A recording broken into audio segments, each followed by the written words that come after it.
Hello and welcome. Thank you everyone who has joined us online this morning, this afternoon, and tonight. This event, Enhancing Climate Resilience by Building the Capacity of Youth in Water, is being brought to you by the Global Water Partnership, the International Secretariat for Water, the World Federation of Engineering Organizations, Global Young Engineers Working Group on Climate Action as well.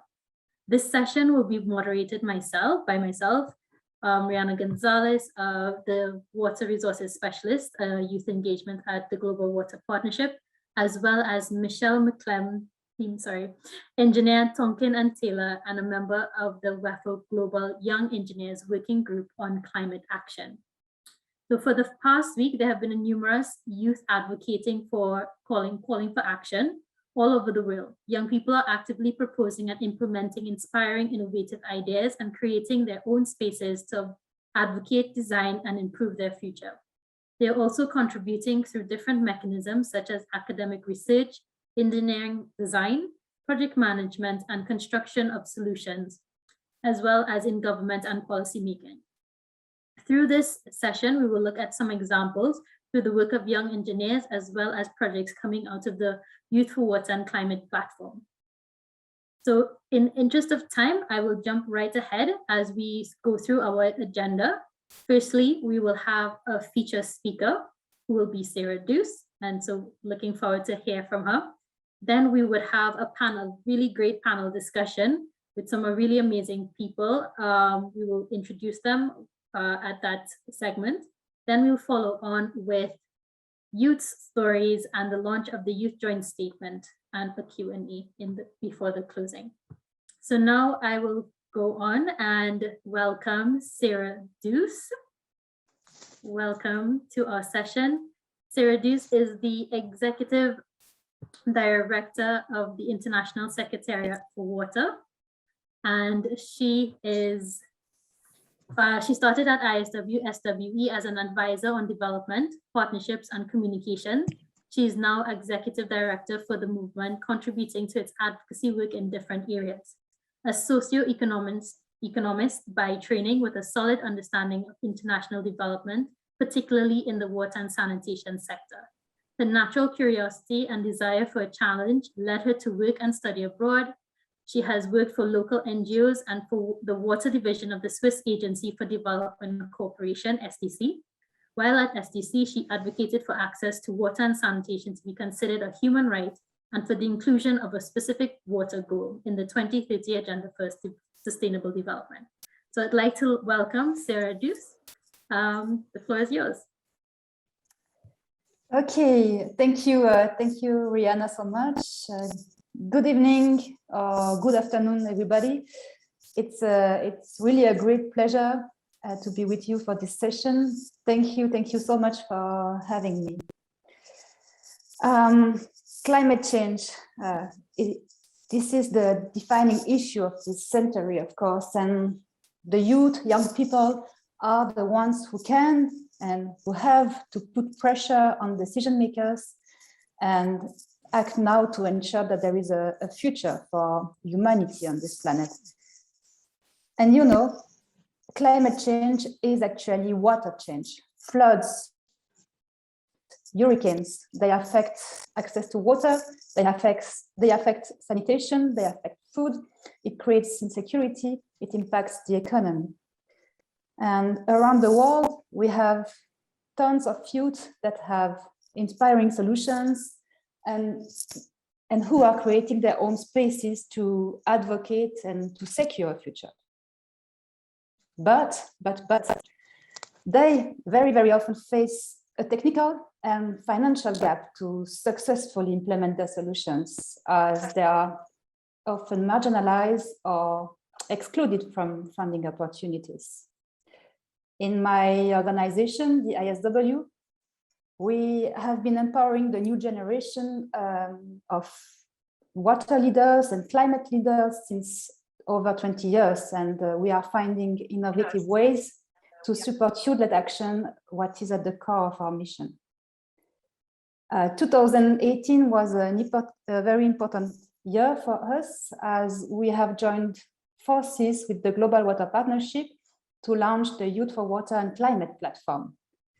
This platform, this platform aims to connect young people with, first of all, what they are often missing, to fulfill the gap of knowledge, so offer capacity building, and offer financial and technical support for the implementation of local action. So it's a platform actually to connect young people to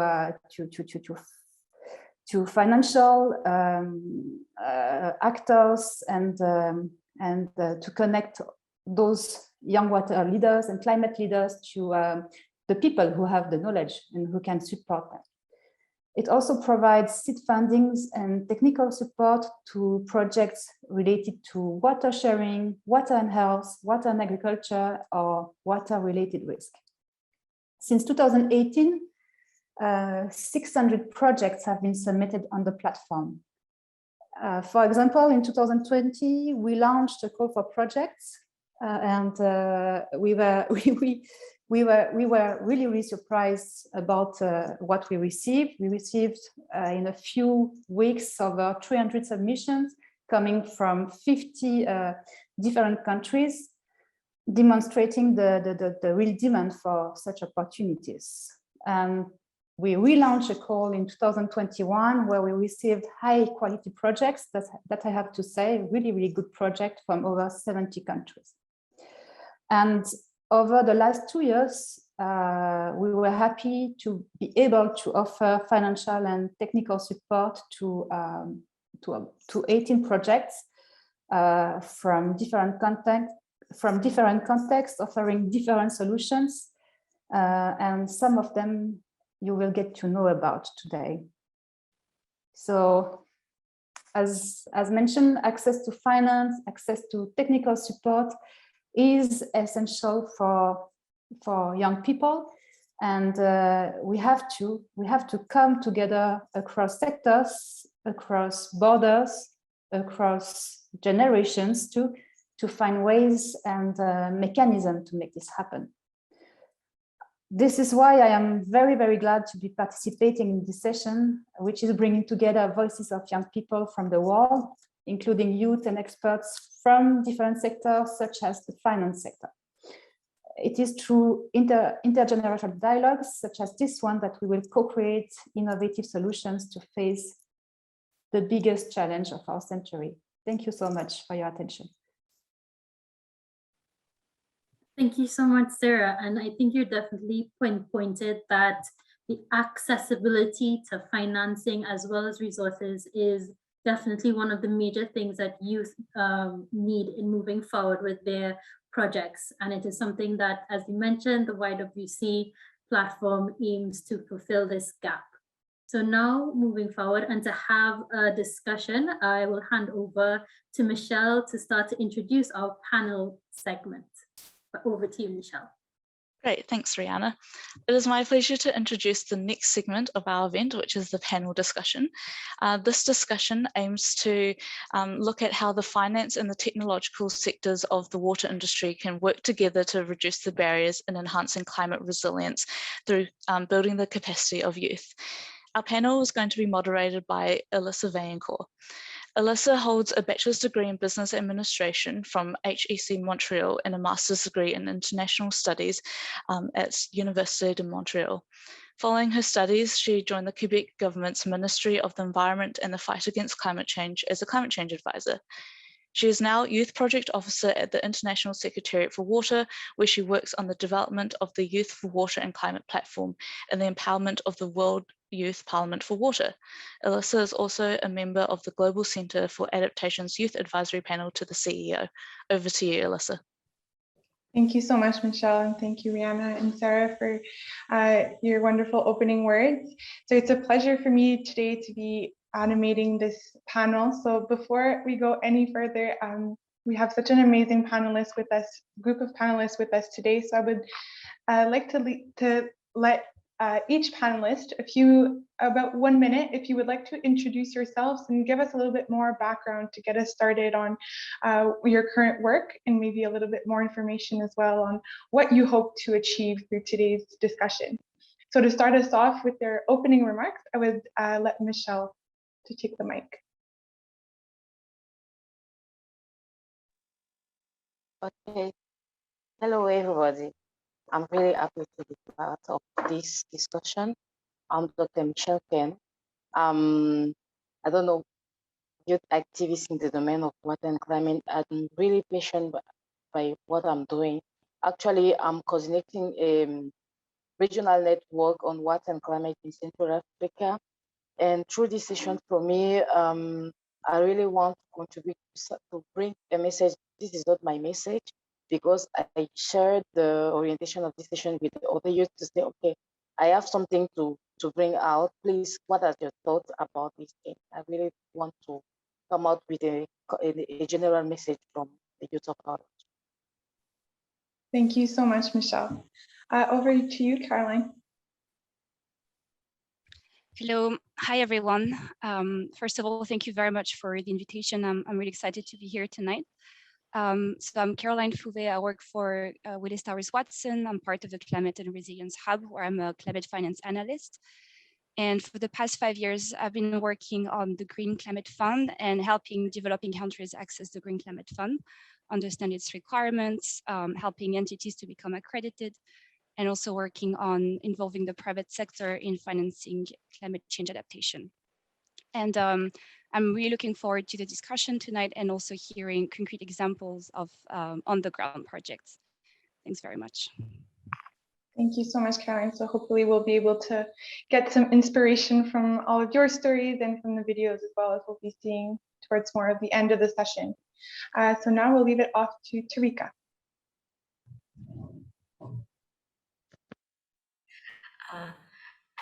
Hello, everyone. Good morning, good afternoon, and good evening to wherever you are. I'm Tharika. I'm from Sri Lanka and working for National Water Supply and Drainage Board. In early stages of my career, I served in 2 World Bank projects. The first was a rural water supply project implemented in 7 districts. The second was Climate Resilient Improvement Project, where we studied about forecasted extreme events due to climate change and planned suitable mitigation measures. This was the very first project of such nature in South Asia. At present, I'm serving in an urban wastewater project funded by French Development Bank.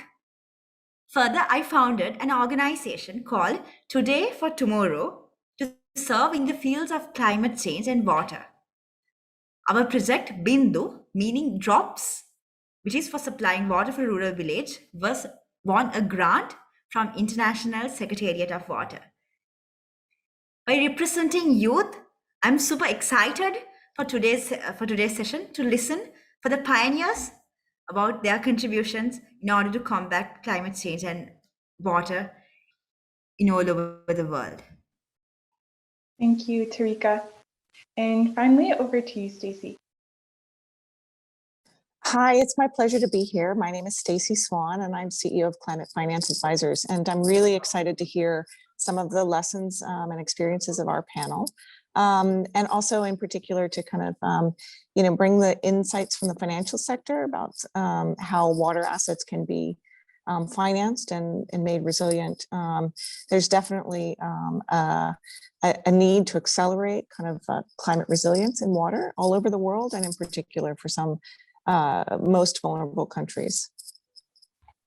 Thank you very much, Stacey. So as was mentioned by Stacey, I think the whole goal of our discussion here today is to kind of identify which are the barriers that youth all over the world are currently facing. I know there's a huge protest that's happening today at COP26. Thousands of youth that are off in the streets, chanting and getting all the attention that they deserve to get their message across. So I think that today we have the chance of having a really amazing intergenerational panel, and hopefully we'll be able to identify what are the key barriers that youth are facing to take action, and how can we face these barriers and propose innovative mechanisms.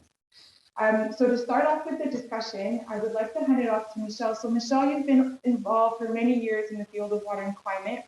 You have worked with the World Youth Parliament for Water, with the AMCOW Youth Group, the Water and Climate Network of Central African Youth Organizations, only to name a few. So in your opinion, in your experience, what are the main barriers for action that youth are currently facing in Africa and more generally around the world? Okay. For what I know is that in Africa, youth are very dynamic and very active in the domain of water and climate. But actually, there are not enough training.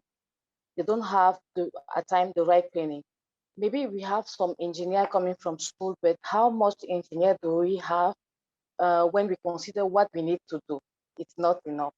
And most of the youth, the youth who are working in the field who want to push the lines are the ones who discover these challenges inside youth associations like me. It was my case. I have a background in communication. So when I was like moving, I just discovered that, and it was really passionate.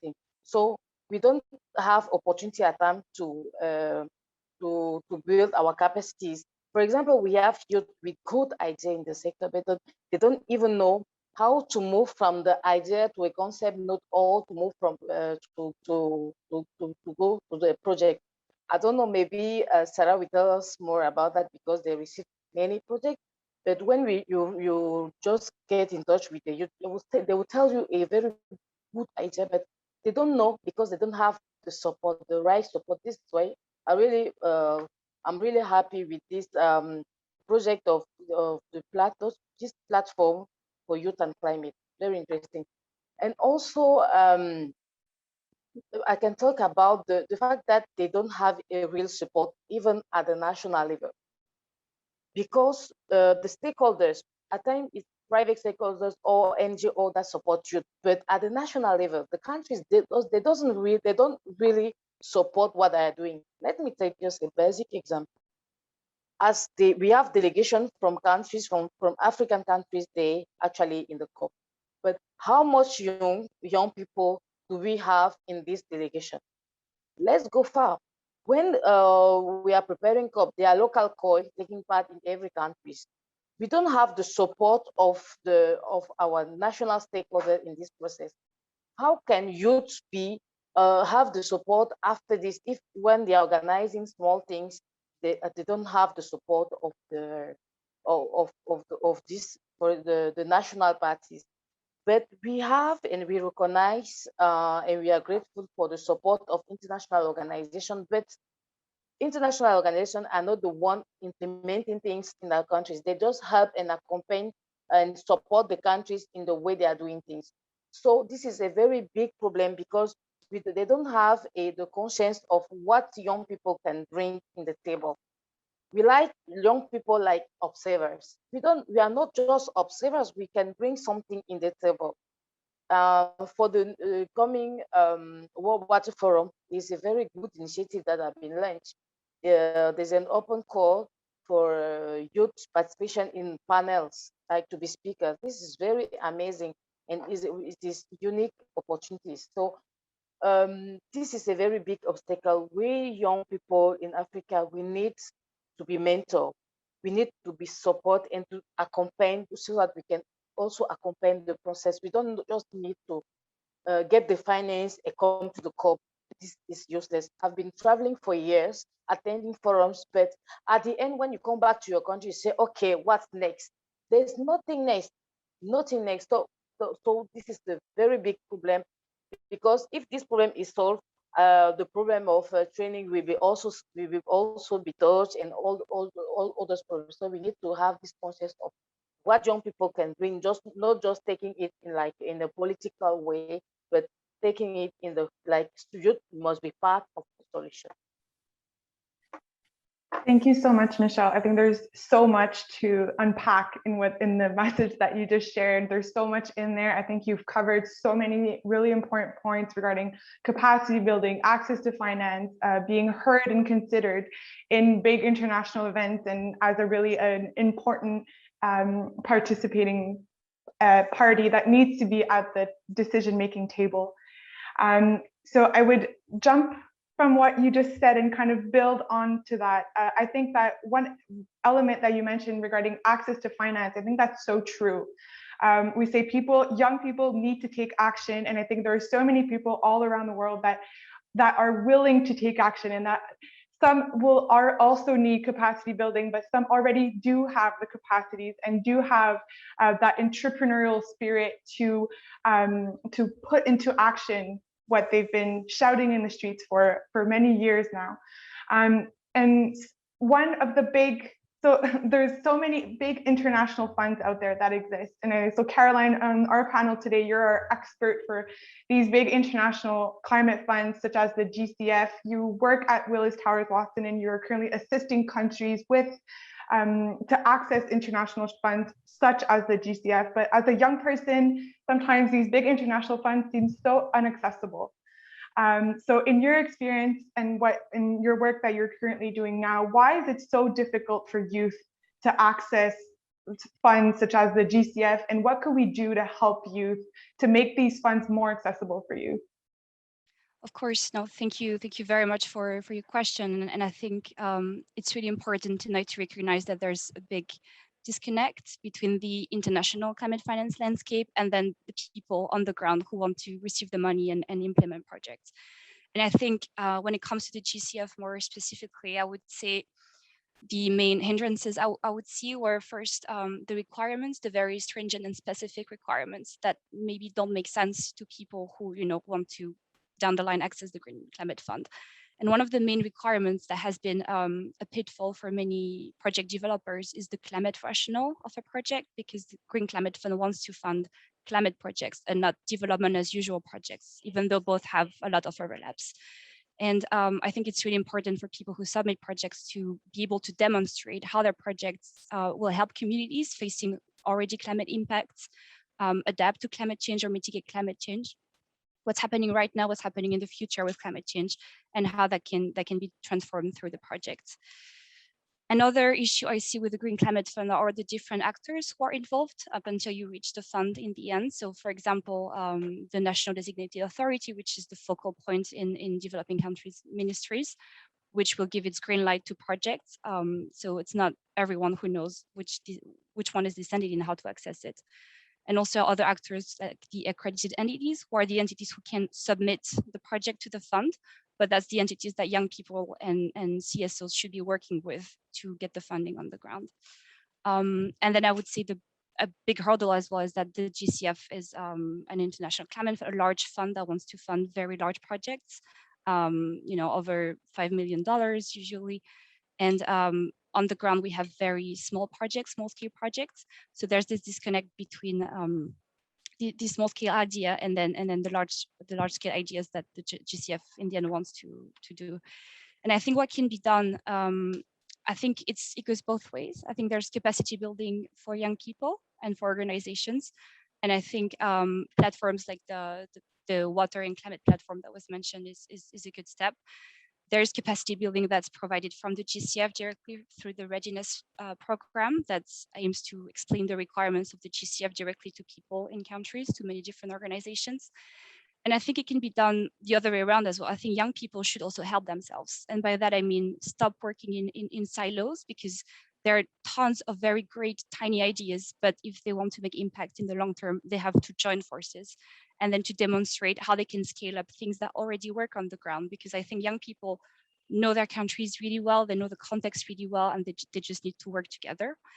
And I also think they need to engage with this ecosystem of factors that I just mentioned, like the accredited entities that have direct access to the fund, and then see with them how they could execute projects. So yeah, I'll stop here, but Oops, I'm so sorry. I wanted to unmute myself and I ended up muting. No worries, I was just stopping. Thank you so much, Caroline. I really like what you said about we need to stop working in silos.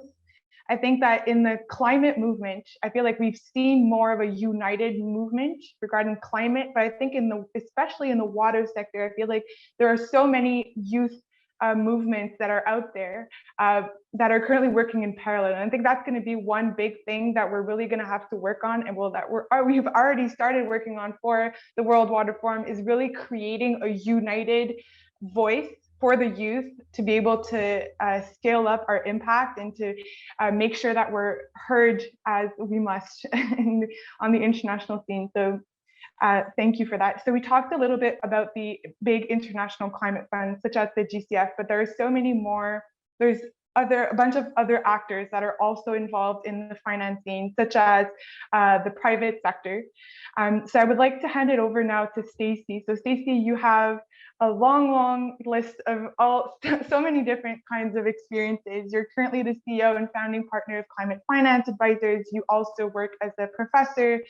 You've been working as a professor as well for many years now.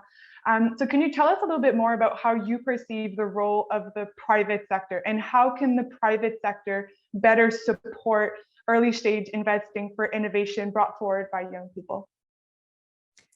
Yeah, thanks. Actually, I'm going to start with two other things that Caroline just said, because I think it's important. I loved that comment about silos, so I'll get to that in a second.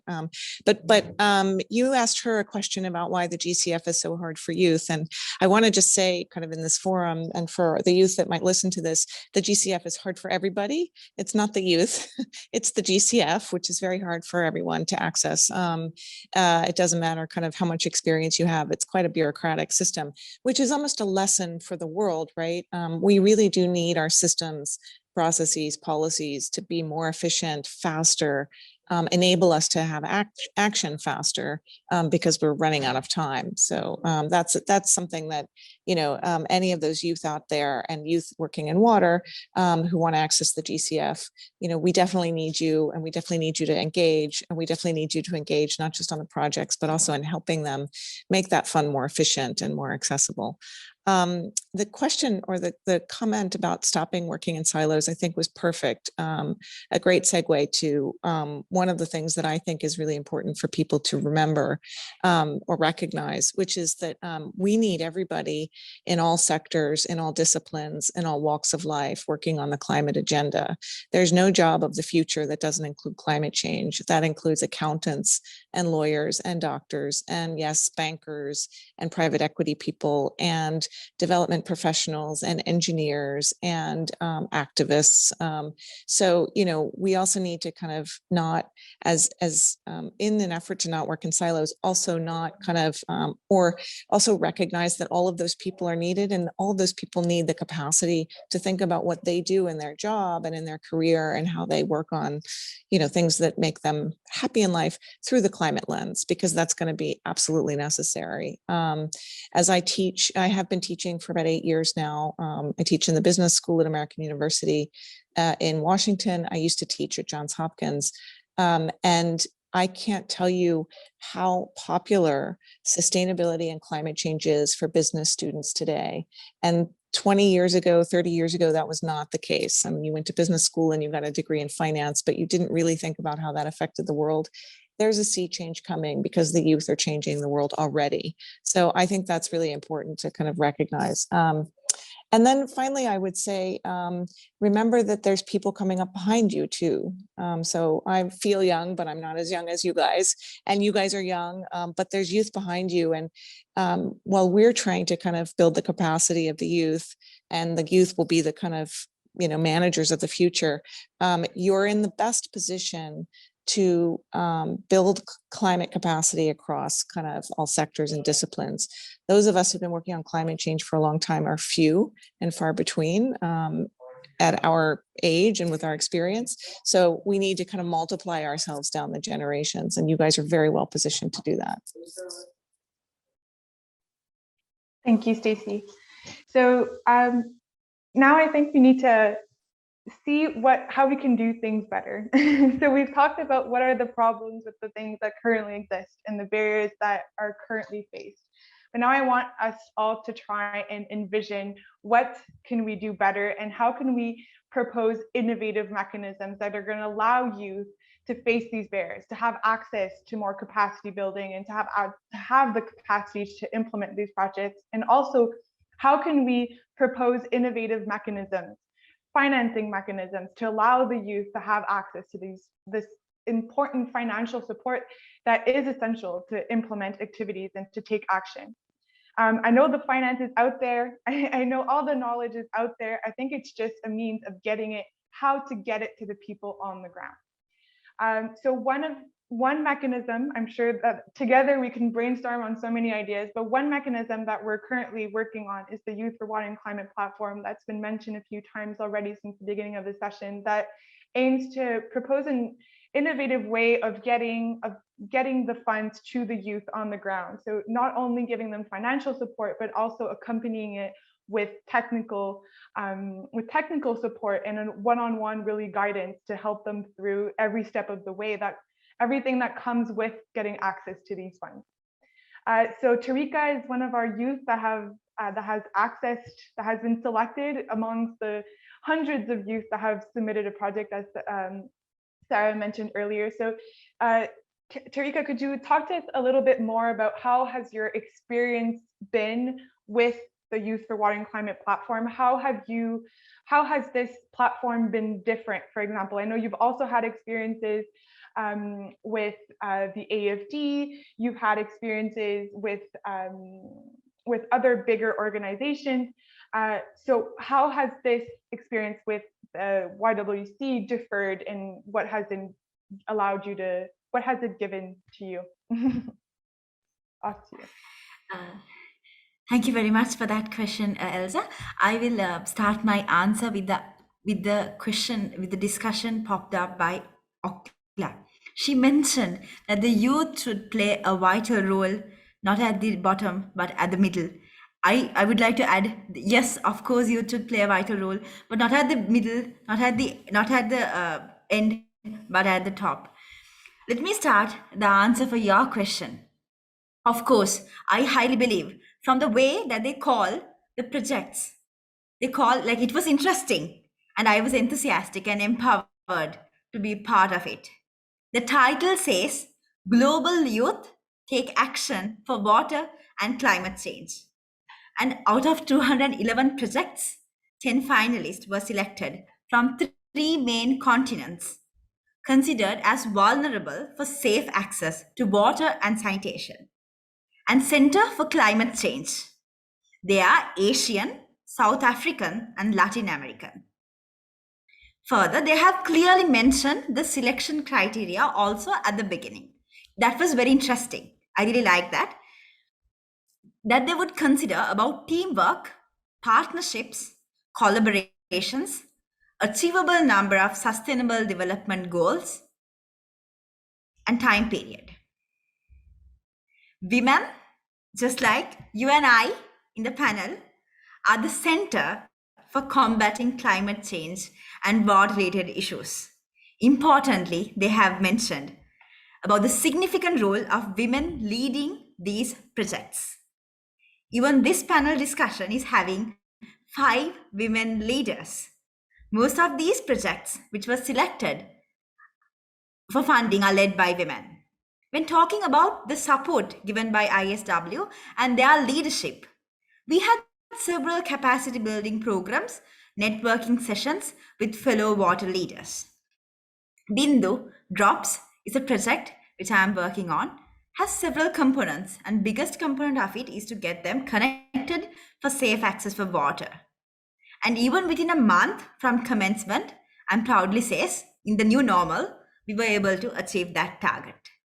2 more exciting months on project execution and lifelong experience with YWC is about to start. That's what I have to say about the contribution with respect to YWC. Thank you so much, Tarika. So we have about 4 minutes left to conclude the panel discussion. So I would like to let each one of you to give us a final message. So if you have one final message that you would like to tell everyone that has joined us today, so a message for the youth, but as well a message for the senior experts, because I think that this problem needs to be addressed by everyone. We've talked about not working in silos, about having a discussion and working together.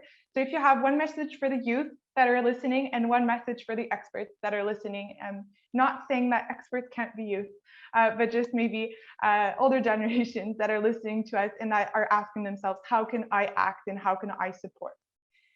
So maybe I would leave it off to Caroline to start us off. Thank you, Lisa. No, what I would like to say to youth is that I think they should think, they should have more confidence about what they do. And I think they have the energy, I think they have the will, they have the innovative spirit, and also the entrepreneurship skills to really push forward their projects and go towards their end goals. And I think it's just a matter of connecting the dots and getting the experts to talk to relevant organizations and to get everyone, going from the bottom to the top and accessing, in terms, when I speak about climate finance, the International Climate Fund. So yes, I think it's a communications exercise. And I think with all the momentum we've seen at COP26 and we are still seeing, I think we're on the right track. Thank you so much, Caroline. So I will leave it off to Tarika now. I believe COP26 is the correct platform for the world leaders to think about the ocean-centric water and climate change solutions for the upcoming decade. UN has declared this upcoming decade as the oceans, for the year of the decade for oceans. So it's the correct time for the youth to work, not regionally, not nationally, but globally together to combat climate change and water. As a globe, we faced for a pandemic. So it's the time for all of us to get together and work further in order to combat climate change, because climate change is real, and IPCC have declared human as the most vulnerable creatures for the climate change. Thank you, Tarika. Stacey? So for the youth, I think, first of all, try many different roles and many different things. I think it's not, it has been my experience anyway, and I'm a little older than, I like to think I'm youthful, but I'm a little older than the youth stakeholder, but it takes a while to figure out what you're good at. And there's a lot of things that you can do to try and solve the climate crisis, even in the water sector alone. So finance is one, engineering is one, entrepreneurship is one, there's a lot of different things that everything needs to kind of have some climate angle to it. And, find out what you're good at and focus your efforts there. That's the first thing. I would say keep pushing, because without the youth kind of pushing, the older generations may not kind of move as fast as we really need to for the climate crisis. And for the older generation, I think, or the experts, for lack of a better word, I think plenty of us recognize that without the youth, there's no way to address the climate challenge. We need to build those legions of people who will come up behind us and change the world into a climate aligned, positive world. But I pledge that I will continue to spread that message among my peers. But for those among the older generations, for sure, remember that the youth is what is what we need to kind of we need to leave behind and build the capacity with. Thank you, Stacey. We need more allies such as yourself and Caroline. So it's really a great pleasure to be able to count on support of people like you that consider youth as a really important stakeholder. And to conclude this panel, I will leave it off to Michelle. For me, I want to tell the youth that they should try to work closely with the stakeholders. It's good because at times it's really more easier to influence or to impact by when you are impacted by this side. When they just say okay, the other side is the stakeholder, let's work out things. You just need to try to create links with the major stakeholder. For example, my network is working closely with JWP. We are a member of the steering committee. And in each country, we are working with the national country partnership. So it links us with very, very large number of water and climate organization or the private company. So it's very important for that, and also to tell them to try also to work together, create this kind of synergy, because when they are working together, they are more strong also. And what the advocacy will be more also easy to understand if they know that Michelle alone come and say, oh no for this, but if they know that behind Michelle or there's a very big structure. There are many youth working together. I think we will be able to push the line. Thank you. Thank you, Michelle. So we're stronger together. I think I couldn't have finished on a better word. So thank you so much to all of our panelists. Hopefully you'll be able to stay with us for the Q&A that will come in just a few minutes. But before then, I will hand it back over to Rihanna. Thank you, Lisa. And now, as Lisa said, that we're gonna wait a few minutes before we jump into the Q&A. So thank you for the awesome discussion, and I think it was quite inspiring. Especially I learned a lot on the finance aspect of it, and the different areas that youth could probably tap into.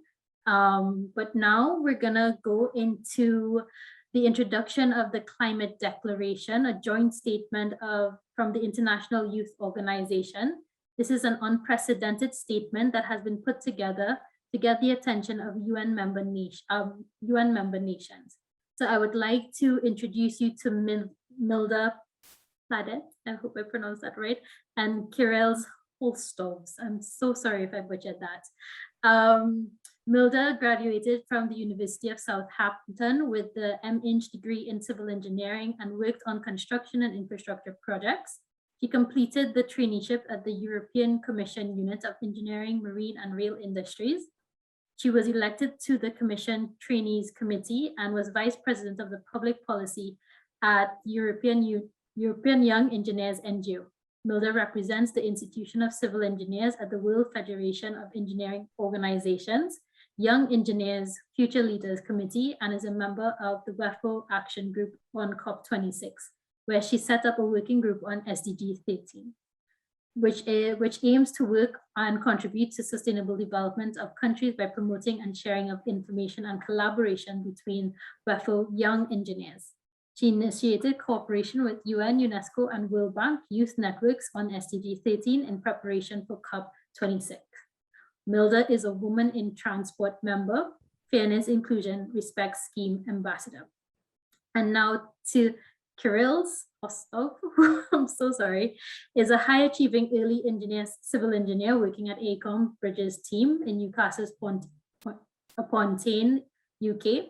He's a climate and sustainable development action advocate who strives to lead by example and takes personal responsibility in generating, organizing, implementing, and supporting sustainable initiatives. He has been shortlisted for the NCE Graduate of the Year and Newcastle University Rising Star Awards for 2021, and he takes pride in volunteering his time to climate policy initiatives, building on his role as a UN Youth for Climate pre-COP26 delegate representing Latvia. He's a co-initiator of the joint statement of influential international youth organization that provides the overarching climate policy recommendations to COP26. So there's a lot more here, but I think in the moment for time, I will hand it over to you both to take us and launch the joint statement. Over to you. Thank you very much, Rihanna. It is a pleasure to launch this, especially at our event. And I will speak about three things. So first of all, how we initiated this statement, about our current work at COP, and also our future plans. So climate emergency is here, and this is why all the stakeholders are very critical to be deployed in this work. And scientists and engineers have a very important and critical role. However, the global capacity of young engineers was not fully deployed yet. But the World Federation of Engineering Organizations, representing more than 30 million of engineers, having representation of more than 100 national members countries, gives an excellent platform to reach out and connect the global community of young engineers. However, to add tangible value to UN SDG 14 targets, it was obvious that we need to initiate and cooperate very closely with UN youth networks. So this is why we initiated a cooperation with YOUNGO, with GYCN, which is Young Professionals at World Bank Group Network for Climate Action, with Major Group for Children in Youth Science and Policy Platform Interface, UN Secretary General Youth Advisors on Climate Action. And our main outcome of this cooperation is the joint statement, where we give 12 policy objectives and we show the unified voice of our youth networks, which is the first declaration of such a scope. Our current work at COP is that we actively and proactively engaging with COP parties, arranging the meetings with them, and with those parties who have the same policy objectives and goals as we do, we seek and discuss how we could support to achieve the necessary outcomes out of COP26 negotiations. And to conclude, it is honor that this happened, and the most challenging part was to set up a cooperation between such a diverse network, such as young engineers, young professionals in finance and World Bank Group, and the key networks within United Nations. So I believe that this will continue and will continue very strongly and effectively in the future as well. And now I'm handing over to Kyrillos, who supported this statement to give more information and background information about the policy's objectives. Thank you. Thanks very much, Milde. Yes, you mentioned the statement is true and unprecedented, and it's an honor to be at COP26 and actually talk to all these policymakers and heads of delegations about our statement, and actually we have already received some very good feedback from them. So the joint statement really showcases the unity of the global young engineering community and international youth organizations in the need to limit the global temperature rise to 1.5 degrees Celsius, and importantly, ensure protection of public health, livelihoods, and infrastructure through climate adaptation and resilience action. So the statement contains 12 overarching policy recommendations for COP26, which cover the areas of climate mitigation, adaptation, resilience, and inclusive action, which ensures empowerment of youth, their capacity building, and meaningful inclusion in policymaking. So first of all, we need to deliver decarbonization as rapidly as possible. And we also need to remember that the difference in fractions of degrees really could threaten the very existence of some nations and species and have great consequences for human and animal suffering. And that's why we're calling the COP26 parties not only to commit to halving the emissions by 2030 compared to 2010 levels and reaching net zero by 2050, but also actually ensuring a clear and transparent roadmap for every sector of the economy. And the signatories of the statement consider it vital that the COP26 parties reach an agreement on a roadmap to stop exploration and development of new fossil fuel projects on a timescale that's compatible with the 1.5 degree pathway. And we also need to do this not only in a rapid manner, but also in a just manner, and do not leave anyone behind. And of course, we want to highlight that climate change has already progressed, and we're seeing increasing risks and consequences from its adverse effects that create real damage today. And therefore, we call the parties to prepare national adaptation plans and start their implementation as soon as possible, and no later than 2024, with meaningful and inclusive participation of local communities as well as youth.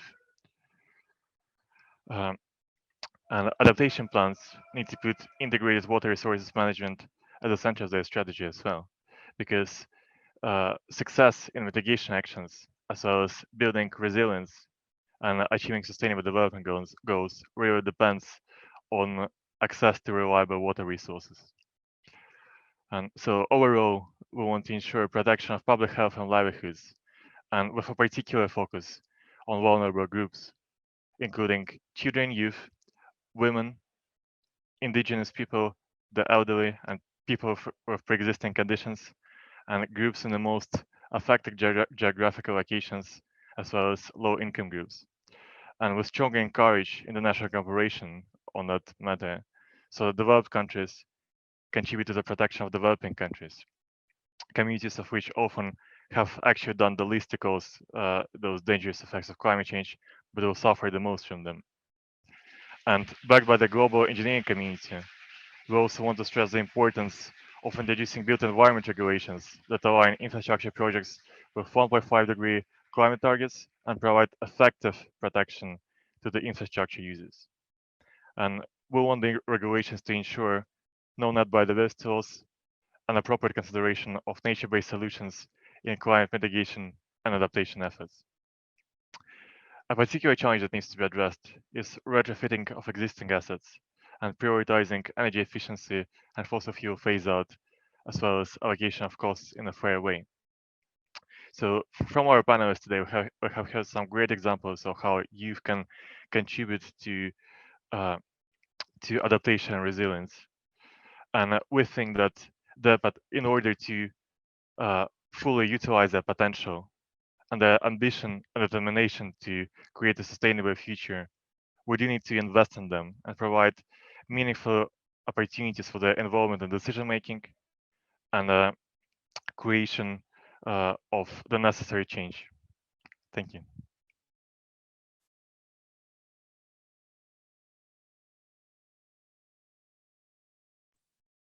Thank you so much for that.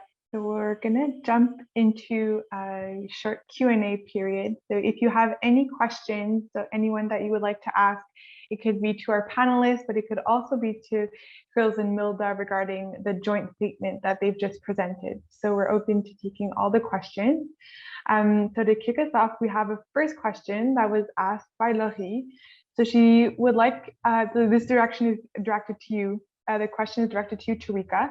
So now that you have had a chance with the funding from the YWC platform, how do you think this can help to get more funding and scale up your project? What are the challenges for after when the funding will end?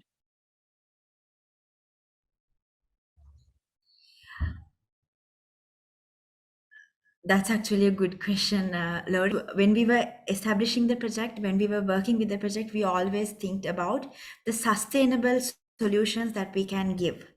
So when we are giving the answers, we always tried to get them connected with the respective national or the regional organization in that area.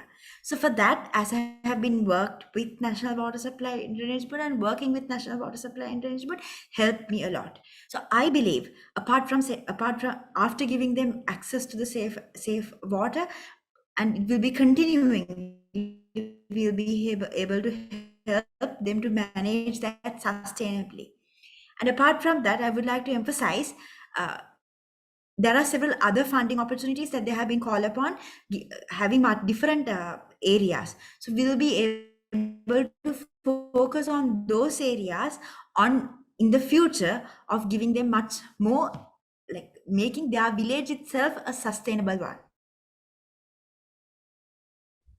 Thank you, Tarika. And we have Patricio that's also just mentioned in an earlier session, there was a point brought up about unsustainable financing for youth projects. I actually just assisted to that, took part in that session as well. And I heard that comment and also, I also noticed it. So meaning small seed funding that covers a short space of time. How can we improve the impact of the short-term funding to have more long-term financial independence? I thought that was a really good comment from the person that said this, that she's saying, I'm a pro at getting $5,000, $10,000, $20,000 grants. I can do that. That's something that I'm skilled at, but I'm not good at getting sustainable finance for my project as a young person.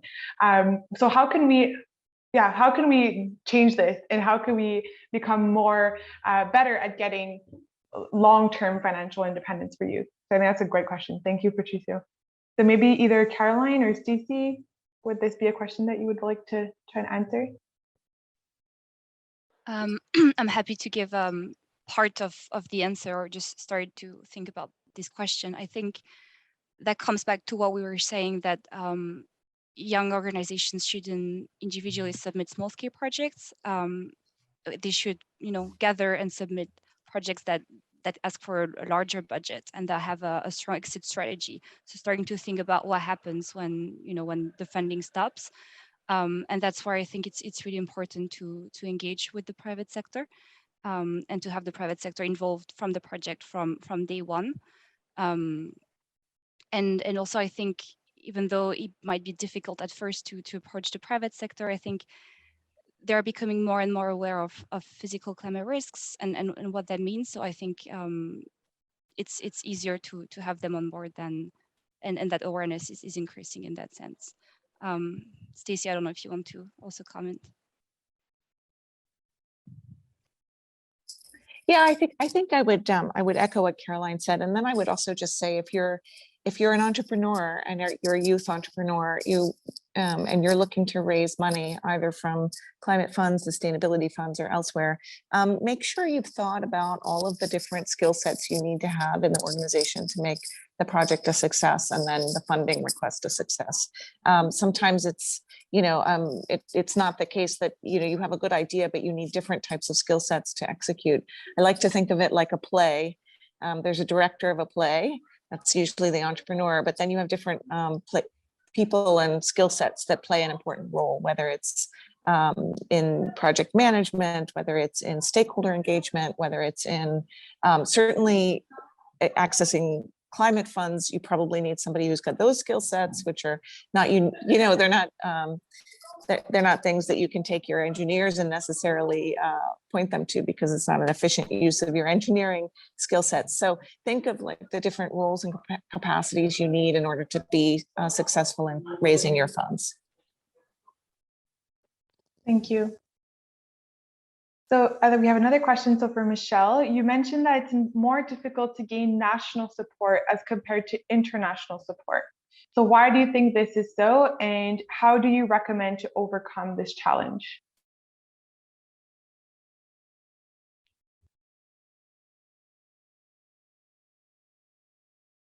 I think you're muted, Michelle. Okay. The international organizations are really working to meet the SDGs, and they are doing everything they can so that we can reach to that goal. I'm not saying that the countries doesn't work to attain these SDGs, but we need to know that in countries we have other realities. For example, we have the terrorism, we have some war, we have conflict. So at times in the countries, they don't put things as some kind of things like a priority. This is a fact. So we have this political aspect that is always above all the other considerations. So that's one of the reasons why at times it's very hard to get to mobilize finance, for example. So, but the thing is that what I've discovered with JWP is they are already working with state with the government. So we need to know how to get inside this relation and be part of like the meetings, to be part of the process they have together. So it is because we are going inside this process, we will become more credible. They will be more confident about what we can do. They say, hey, if UNESCO is believing in trusting this voice or this organization, maybe we can be also confident with what they can bring us on the table. So it's something that we need to build. We need to build on. It's not something that will be very spontaneous tomorrow. We need to build this relation so that we can reach to a level where we can have finally a system, or maybe at the parliament, as we are working for the right of women, we can also write for the right of young people, to say that, okay, at the parliament, we also have seats for young people. So it's a process that we need to build. It's not impossible, but it's difficult actually. And at time when you go to the country, they'll say, oh, no, we don't have, maybe we'll put you in touch with an international organization, because we don't have those facilities here. Here the budget is very limited, or so this kind of reason. So I'm not saying that it's impossible, but if we try to get inside the system, understand and try to link It's very difficult, but I'm doing it and it works.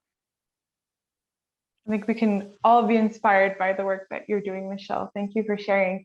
I maybe have one follow-up question on that. I think that what you've just mentioned echoes with something Stacey mentioned to you when we were just discussing before this session, that she mentioned to change the systems, youth need to be from the inside as well. So we need youth from the outside pushing and putting pressure, but we also need youth inside to kind of change the systems and the way that finance works.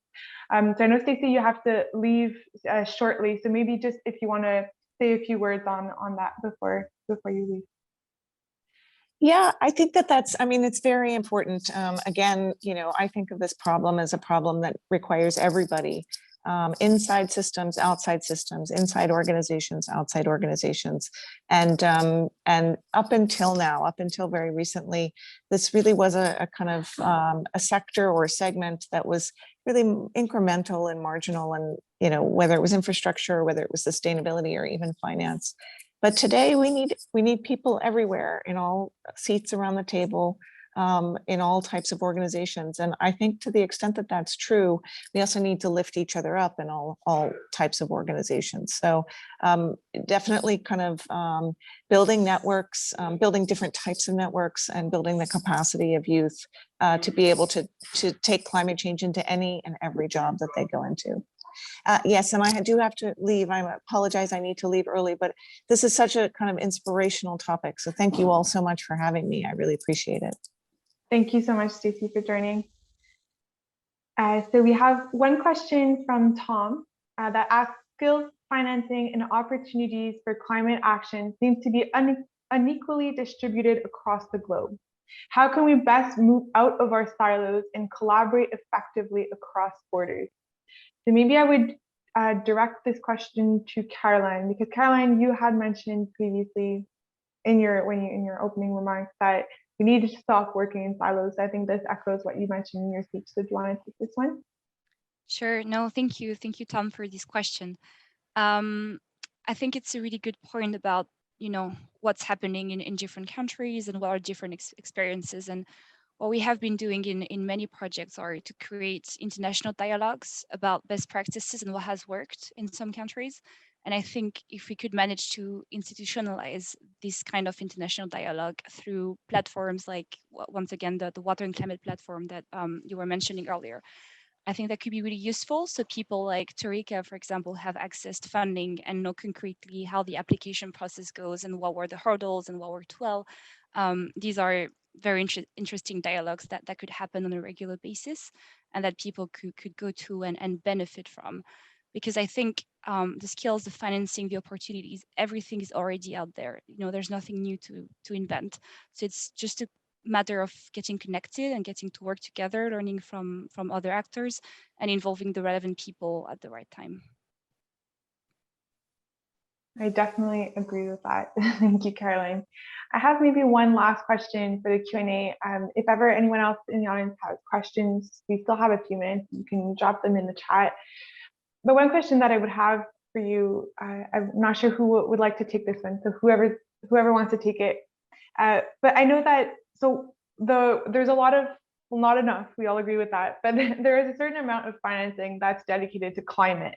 But within the money that's dedicated to climate, there's such a small percentage, I'm not exactly sure what this percentage is, but I know it is very, very small that's dedicated to water. And this to me seems to be, this percentage should be so much bigger, considering that water and climate are so closely linked, considering that climate is most felt through water disasters, considering that water is such a key element to build climate resilience. So why is there such a small percentage of climate financing that's dedicated to water? So I don't know if you guys have your views or opinions on this such small percentage that dedicated to water. Maybe how can we better leverage this link between climate and water to enhance the level of finance that's dedicated to water? This is an open question, so if ever anyone wants to take it.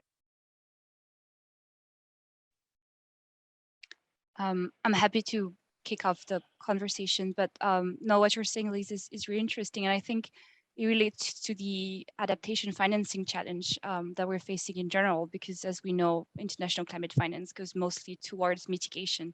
And why? It's because with mitigation, you can measure the benefits very concretely, whereas for adaptation, you know, it's very dependent on the location, on the beneficiaries. So I think that might be one of the reasons why so little finance is allocated to water. Then how do we find a solution? I think we could spend another hour brainstorming together tonight. I think maybe once again, it's how do you make the business case for investing in water, and maybe how do you bring the private sector that works across the water sector, and how can you show that if there's grant funding or cross-national funding that goes into it, then there's a sustainable exit strategy, and then these businesses around water can become, you know, sustainable and don't rely on international finance. Yes, Tarika, go ahead. Oh, you're muted. No, we can't. Yeah, go ahead. Yes. I would like to add for some points for the question that you raised, together with my experience and from the things that I feel. If you are working, like as you've correctly mentioned, the role of water when it comes to the climate change has not been like properly and clearly mentioned. Even at the Paris Agreement, water has not been much spoken. But we should remember all the sustainable development goals are around water. I would like to add something for the question that you popped up. When it comes for the climate change issues and for the water supply issues and access for the safe water and sanitation, for the countries like us, the developing countries are struggling for the safe water access and the sanitation, and climate change comes next to that. So when it comes for the fundings that I have experienced from the World Bank and from the French Development Bank, I should say, I mean, like in one of the projects which I have worked in, rural water project, it was funded for rural water supply, and they have a set of components that when it comes for the fundings. So it was about establishing water supply and giving access to safe sanitation and organizational reformation, and as well as enhancing water and hygiene education.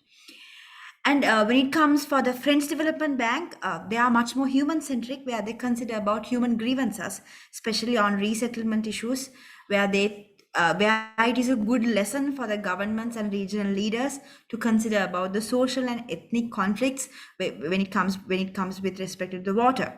When it comes for the World Bank fund that they gave for Sri Lanka for the CRIP project, World Bank is much more considered about research component of river basins and enhancing mitigation measures for the rivers, and with higher amount of available data. So in my general view on multilateral funding, when it comes with respect to for the developing countries for their funding requirements, so multilateral funding is what we needed compared with bilateral and the commercial funding. I mean, like they allow a greater grace period and very low interest. And like as most of these such projects, like they do not generate any recovery or the capital funds. However, I request like to adopt stringent procurement methods to ensure the quality of the final product. Although this involves a lengthy process, I should say it's worth it. So I would like to add, we couldn't work, I mean, like as I'm from a developing country, we cannot combat only with climate change. We have to go parallel with the climate change and with the sustainable development goals to have.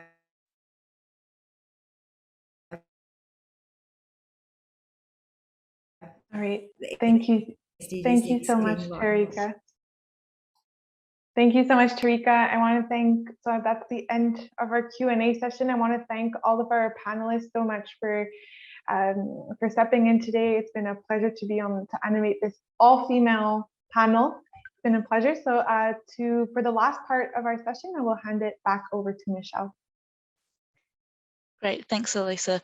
What a great panel discussion. Now it gives me great pleasure to introduce to you the next final session, which we're going to showcase 4 projects from different areas around the world where young people are working towards water resilience. So the first project is from Benin, where the Youth Network for the Green Economy are protecting and preserving the local river. I'd like to present to you Project Keep Ngati Clean.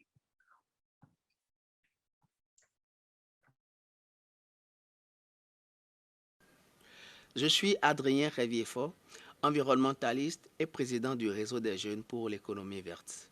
Nous sommes basés à Ngati Tengu, dans la Takora, au Bénin. De 2018 à 2020, nous avons mis en œuvre 2 projets majeurs, le projet Keep Ngati Clean et le projet Ton futur, ton climat, à travers l'accompagnement de la plateforme Jeunesse pour l'eau et le climat et le Secretariat international de l'eau. À travers le projet Keep Ngati Clean, nous avons mis en place 4 pôles d'assainissement scolaire, un cadre de concertation des associations de jeunes pour des éco-footings, un mouvement sportif à caractère environnemental qui nous permet de nettoyer les berges de la rivière Fourien-Kéré. Nous avons aussi formé les jeunes et les scolaires sur les emballages biodégradables pour lutter contre l'utilisation des sachets plastiques. À travers le projet Ton futur, ton climat, nous avons contribué à la restauration de la tête du bassin de la Mékrou. C'est une ressource partagée entre le Bénin, le Niger et le Burkina Faso. Nous avons travaillé sur le volet vulgarisation des foyers améliorés, où nous avons diffusé plus de 171 foyers améliorés dans les ménages et plus de 25 foyers pour les femmes transformatrices des produits agricoles. La mise en œuvre de ce projet a été avec l'implication des autorités locales, mais aussi avec des jeunes leaders qui ont travaillé en synergie d'action avec nous pour les sensibilisations, pour préparer les ménages et pour vulgariser ces différents types de foyers. C'est un foyer amélioré qui permet de réduire la consommation du bois et donc de protéger les ressources naturelles de Yakabissi et de la commune de Kouandé. Si ces 2 projets n'avaient pas été mis en œuvre, nous constaterons une pression plus accrue sur les ressources en eau. Nous constaterons une saignée plus évoluée des forêts qui sont autour de la tête du bassin de la Mékrou et une pollution plus importante de la rivière Fourien-Kéré à Ngati Tengu. Nous constaterons aussi que les femmes qui utilisent les foyers traditionnels qui sont peu écologiques souffriraient plus de maladies pulmonaires, ce qui impacte la santé publique, leur santé et la santé de leur ménage. Quelques défis ont été relevés pendant la mise en œuvre de ces projets. Un premier défi, c'est l'implication des autorités locales. Nous avons alors fait des démarches envers ces autorités-là et ces démarches ont abouti et ont permis qu'elles nous accompagnent dans la mise en œuvre des activités de sensibilisation des jeunes et des femmes. Le deuxième défi, c'était par rapport au financement. Nous avons eu un premier financement de la plateforme Youth for Water and Climate qui a été complété pour nous permettre de faire une deuxième phase. Nous avons aussi eu la crise de la Covid qui a ralenti la mise en œuvre de certaines activités. Mais avec l'adaptation, nous avons pu surmonter tous ces défis. Au regard des résultats obtenus et des nombreuses demandes en termes de foyers améliorés, de l'appréciation des autorités locales pour les éco-footings que nous avons organisés, il serait intéressant et très important de trouver des moyens additionnels pour pérenniser les acquis, d'impacter vraiment la communauté et de permettre de diffuser des technologies qui aident les femmes dans la gestion durable des écosystèmes. Nous disons merci à tous les partenaires qui nous ont aidés et spécialement au Secrétariat international de l'eau à travers la plateforme Jeunesse pour l'eau et le climat. Merci.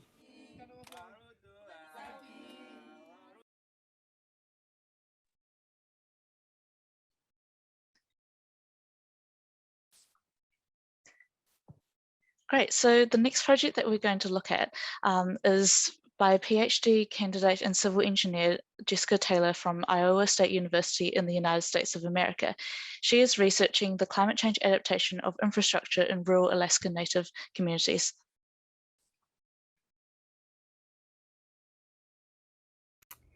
Hi everyone, my name is Jessica Taylor. I'm a PhD student out of Iowa State University, getting my PhD in civil engineering with a focus on climate change adaptation projects. So today I'm going to be sharing a little bit about the projects I work on in rural Alaska, looking at community-wide adaptation of infrastructure in Alaska Native communities. So there's been accelerated erosion, flooding, and permafrost thaw that affects many Alaska Native communities, and it affects them to the scale that entire communities are having to either protect in place by putting in some sort of seawall or barrier, partially relocate or completely relocate their communities. And because of the scale of adaptation that's needed, many different external entities and stakeholders are involved in the adaptation process. So the first project I want to share with you is focused on understanding barriers to community adaptation based off of the perspectives of external stakeholders. So external stakeholders include state and federal government agencies, tribal entities, engineering firms, and nonprofits. And all of these organizations play a very influential role in determining whether these adaptation processes are successful or not.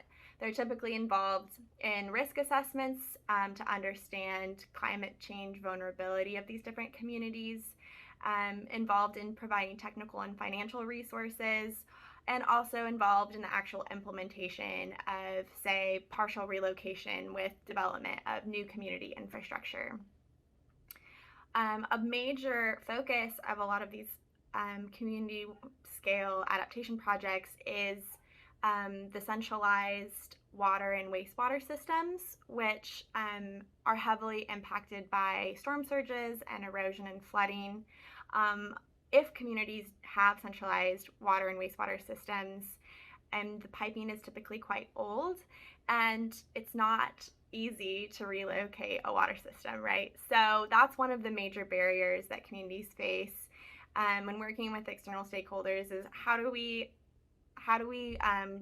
actually enact community-wide adaptation, and how do we design for the future, especially with water and wastewater systems, to be adaptable as these impacts continue to increase.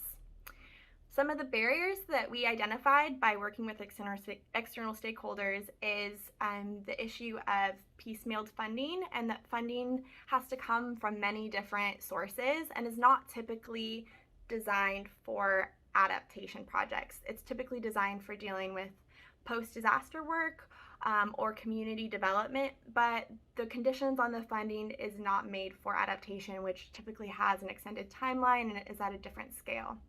So that's just one example of many barriers that we identified.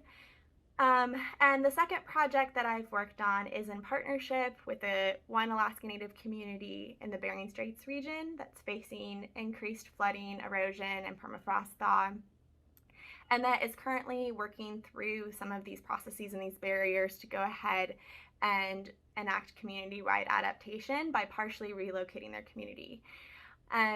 We just want to emphasize that overall the focus of this work is to support community-based adaptation, to identify these barriers, and provide policy suggestions to address many of these barriers. And thank you guys for your time, and hope you enjoy the rest of the videos.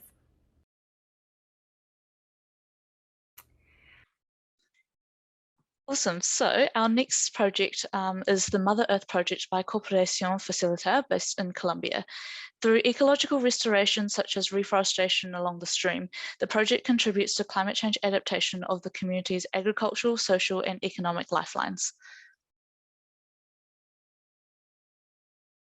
Somos un grupo de lideresas, mujeres jóvenes aborígenes que protegen sus fuentes hídricas mediante el proyecto Madre Tierra.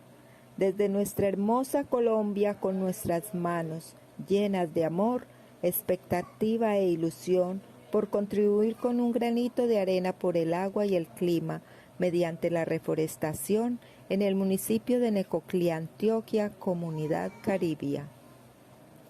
Nuestro objetivo es gestionar de manera sostenible los recursos hídricos y la adaptación al cambio climático, mejorando las capacidades de las jóvenes lideresas de esta comunidad como actoras del cambio en el sector del agua y el clima, contribuyendo a la salud de la comunidad. Todos los días es un desafío para nosotras, como por ejemplo llegar a nuestro sitio de siembra. Pero cuando lo hacemos, sabemos que estamos generando vida, contribuyendo a preservar la flora, la fauna y a cuidar nuestra fuente de agua. Se convierte en nuestro aliciente y nos anima a seguir con tan gratificante labor. Mi nombre es Lina Yanet Peñata Flores. Y el papel que desempeño en el proyecto es líder. En este proyecto participamos 20 mujeres jóvenes del corregimiento con muchas ganas de emprender y tener nuevos conocimientos. Lo que esperamos con este proyecto es que cada una de las participantes tenga un conocimiento acerca de la reforestación y que al final del proyecto pues todo salga bien y podamos contribuir al clima y al agua. Beneficio del conocimiento, ya que por las capacitaciones y los talleres he logrado adquirir una conciencia ambiental.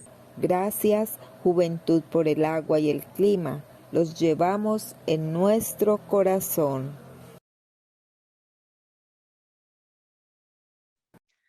Awesome. So our final project showcases young engineers contributing to flooding and coastal resilience in Hong Kong. This project is brought by AECOM and the Hong Kong Civil Engineering and Development Department, who have been working on nature-based solutions for the Tung Chung East waterfront.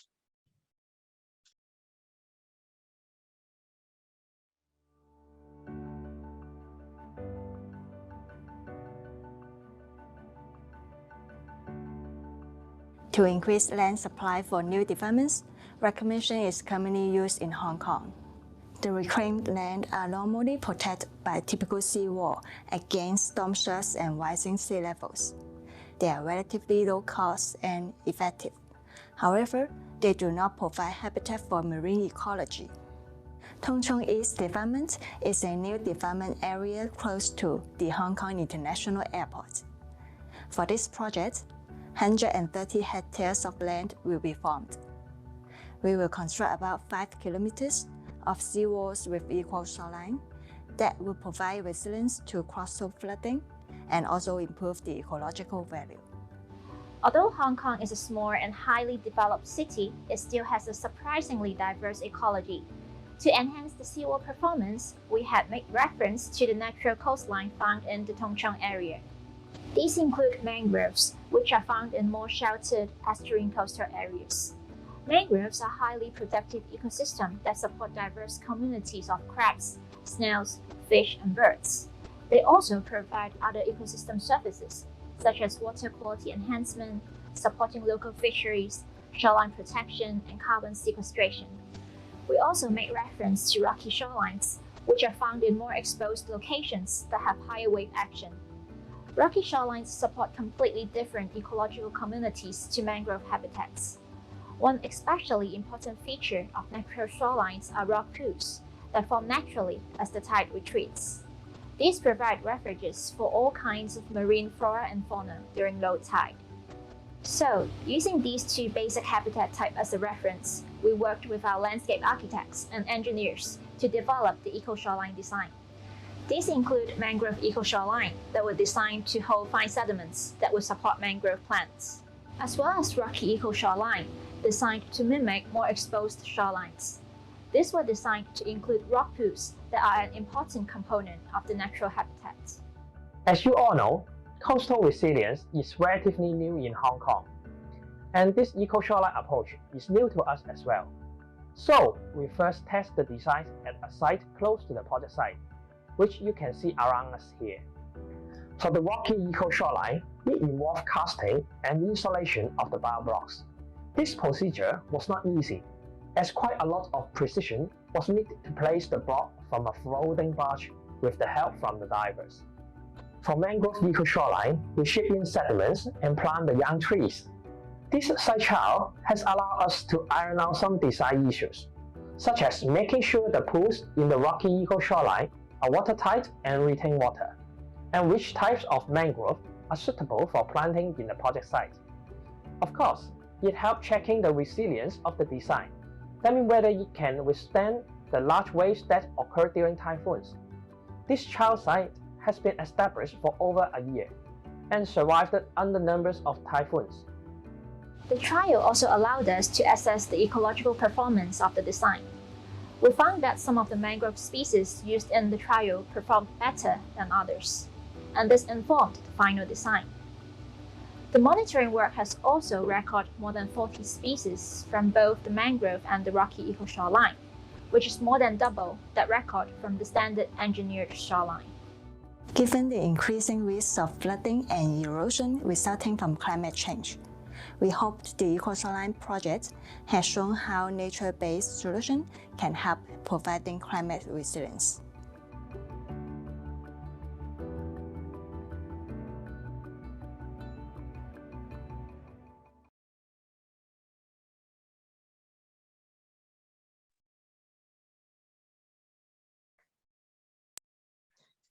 Wow, that was very inspiring, and it's really encouraging to watch young people from all different aspects of the water sector contributing to water resilience.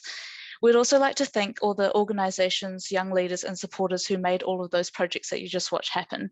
In particular, the Youth for Water and Climate Platform, Coopération Facilitaire, the Youth Network for the Green Economy, AECOM, the Civil Engineering and Development Department in Hong Kong, Iowa State University, and the National Science Foundation through the Navigating the New Arctic program. So now, as we bring our event to a close, I'd like to just bring Rihanna back back to the floor. Hi everyone. I'm sure that was a fun session. I hope you all enjoyed it. We've got a lot of interesting messages. There were a lot of inspiring quotes. But just to mainly summarize some of this, like 3 main messages that we picked up today was that we are stronger together and we need to break down silos and build networks across sectors as well as generations and borders. Youth are active and have great ideas, but they need more support to build this capacity. And this capacity could be built even through peer-to-peer as well as from intergenerational as well. And also we need innovative financing mechanisms that are adapted to the situation of young leaders from across the different communities of the world, because not everyone is in the same kind of boat. We're in the same sea, but we're not in the same boat. So I think they use that for COVID, but it does work in several different situations as well. So now we're coming to the end of our session, and I'll just probably go back to Michelle to give a final thanks to our speakers. And then we have 1 minute to tell everyone good night, thank you, and good day, I guess. Yes. Awesome. Yeah, thank you again to all of our panelists and to Sarah for speaking at the beginning, as well as Matt in the Resilience Hub, and those who worked behind the scenes to make this happen. So Mario Lamban and Kat Brown, who you would not have seen but have been working very hard in the background. And lastly, thank you to everyone who's joined us this evening, this morning, this afternoon. We really appreciate that you've taken the time out of your day to join in this conversation. This recording, I believe, will be made available after the session. So please feel free to share the recording and share the conversation. And we look forward to seeing you again. Thanks. Thank you, everyone. Thank you very much. Thank you. Thank you for joining. Thank you.